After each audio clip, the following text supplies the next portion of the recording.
ఆటిపోయావు ఇంకా మీకన్నా అడ్డమదా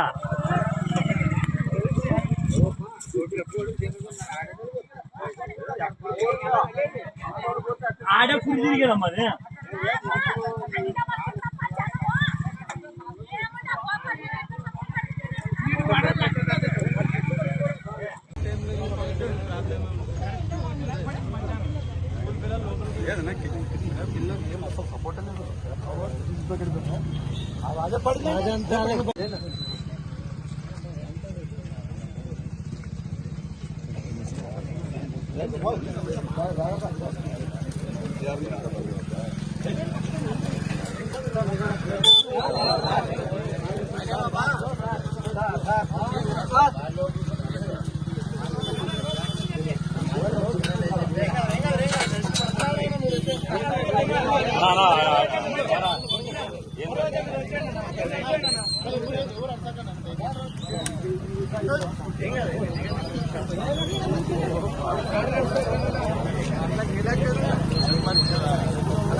sir current ఉన్నప్పుడు కొట్టి తీయాలి కదా మొత్తాన్ని లేదా అట్లా అవుతుందా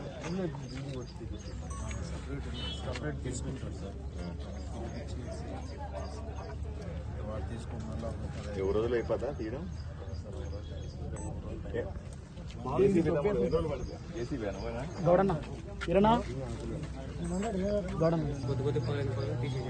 అమ్మే కదా అది డ్రిల్ కొట్టేది లేదా మన దగ్గర ఇక్కడ లేదా ఊర్లో లేదా కానీ నీళ్లు రావాలి కదా అట్లా ఊర్లో. అందరికి నమస్కారం. ఈరోజు చిన్నహరివానంకి వచ్చాము. నిన్ననే ఒక ఇబ్బంది పరిస్థితి, ఇక్కడ దుర్ఘటన లాంటిది. ఏం మనుషులకి ఎవరికి ఏమీ కాలేదు దేవుడి దయ వల్ల. కానీ ఇక్కడ ఉన్న ఓవర్ హెడ్ ట్యాంకు ఎప్పుడో 13 సంవత్సరాల కింద కట్టింది. నాకు అది కూడా ఆశ్చర్యంగా అనిపిస్తుంది. 13 సంవత్సరాల ముందే కట్టినటువంటి ట్యాంకు కుప్ప కూలిపోయింది నిన్న వర్షానికి, అలాగే కిందకి పడిపోయింది. మన అదృష్టం ఏంటంటే ఊర్లో ఎవరికి ఎటువంటి ప్రమాదం జరగలేదు.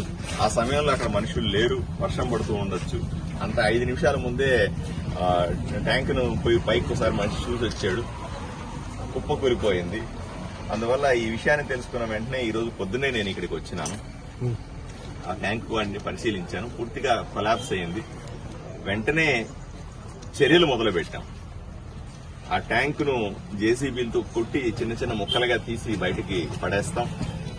అలాగే వెంటనే ఊరికి నీళ్లు కావాలి కాబట్టి అక్కడ ఉన్నటువంటి మంచినీటి లైన్స్ అన్నిటిని డైరెక్ట్ లైన్ గా ఇచ్చి పంపులతో ఊర్లో గ్రామస్తులకి నీళ్ల సమస్య లేకుండా వెంటనే సరిచేస్తాం. ఈ రోజు రేపట్లోనే సరిచేస్తాం.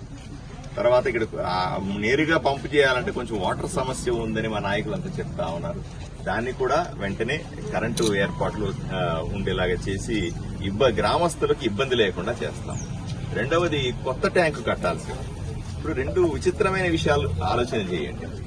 ఎక్కడన్నా మనం ఇల్లు కడతామనుకోండి, ఒక ట్యాంకు కడతామనుకోండి, ఒక స్కూల్ కడతామని 13 ఏళ్లు కుప్పకూలిపోద్దండి.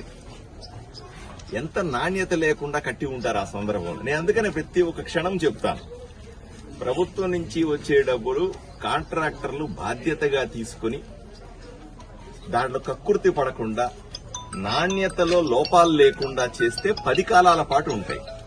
ఇలా కట్టిన ట్యాంకులన్నీ కూడా ప్రభుత్వం నుంచి వచ్చిన డబ్బులతో చేసిన కాంట్రాక్టులన్నీ కూడా 10-13 ఏళ్లకే కుప్పగూలిపోతే ఇక ప్రజాధనం ఎంత దుర్వినియోగం అవుతుందో ఆలోచన చేయాలి. దీన్ని కూడా నేను తీస్తాను. ఎందుకు ఈ 13 ఏళ్లు ఇట్లా కుప్పగూలేదు, దీనికి కారణాలు ఎవరు, దీన్ని కట్టిన కాంట్రాక్టర్, దీన్ని కూడా నేను బయటికి లాగుతాను.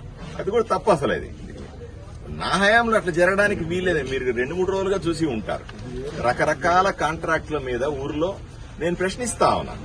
రకరకాల కాంట్రాక్టుల పేరుతో జరుగుతున్నటువంటి మోసాలు నేను ప్రశ్నిస్తా ఉన్నాను.